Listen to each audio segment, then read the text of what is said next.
US-led NATO is working to bring Finland and Sweden into the alliance and increase its presence in the Asia-Pacific region without reflecting on the disastrous results on the current Ukraine crisis, which was caused by its eastward expansion. On May 5, the White House welcomed deliberations by Finland and Sweden on potentially joining the NATO alliance.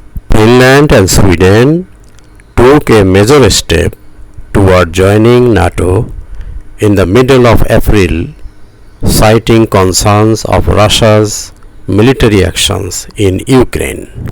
However, Russia had repeatedly warned that the move is a provocation and said it would have to rebalance the situation with its own measures. With the crisis continuing in Ukraine, the US-led NATO has done nothing useful to de-escalate the conflict but to add oil to the fire by offering weapons to Ukraine continuously. It is true that NATO is using the Ukraine crisis to seek its enlargement globally, especially in Asia, or to include more topics of ASEAN countries. South Korea and Japan have been chosen by NATO as a bridge to help with its expansion in Asia, as they are allies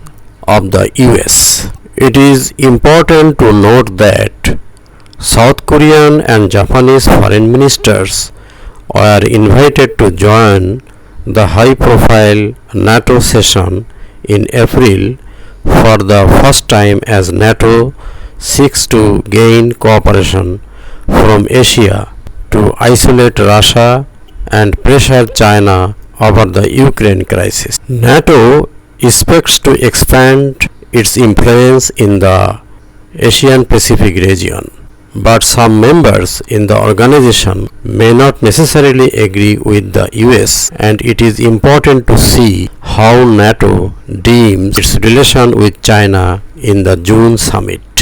Since the beginning of the Russia-Ukraine conflict, NATO is taking tougher tones against China and Russia. Bringing NATO, a rather mature security alliance, into Indo-Asia Pacific will facilitate US's coordination of different mechanisms, including the Quad and AUKUS, to better contain China. But people of Asia and China do not forget the brutality of NATO on the late night of May 7, 1999. On that night, NATO bombed the Chinese embassy in Belgrade of Yugoslavia with missiles during its campaign against the former Yugoslavia, killing 3 Chinese citizens and injuring dozens.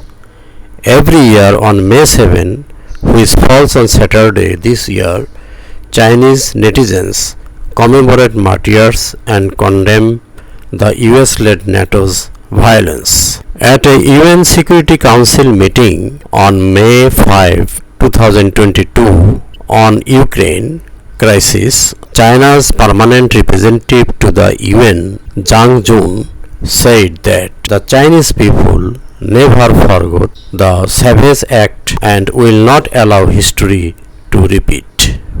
At the press conference on Friday, Chinese Foreign Ministry spokesperson Zhao Lijian also noted that NATO claims to be a defensive organization, but it violated international laws to wantonly start wars in other countries and caused casualties of numerous civilians. He also said NATO's 5 rounds of eastward enlargement did not make Europe any safer but planted the seeds for the Russia-Ukraine conflict.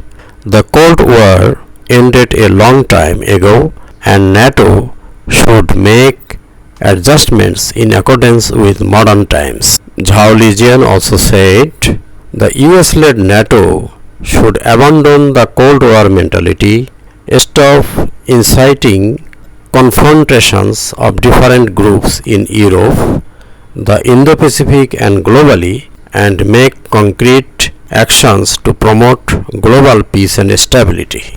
Thank you.